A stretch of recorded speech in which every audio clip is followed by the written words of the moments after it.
ప్రేమించిన అమ్మాయి జీవితం బాగుండాలి, తన ఫ్యామిలీ బాగుండాలనుకున్నావు చూడు. నీ ప్రేమలో నిజాయితీ ఉందమ్మా. నా ప్రేమ ఉంది సార్.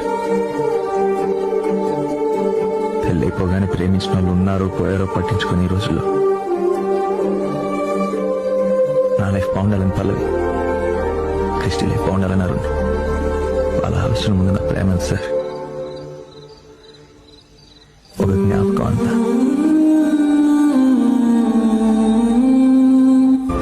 ఉమా ఎక్కడికి?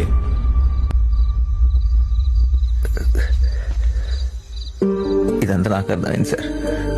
లోపల ఉన్న ఉమామేశ్వరికి అర్థం ఎలా చెప్పాలి? ఒక 10 minutes ఇస్తే సెట్ అయిపోతాడు సార్.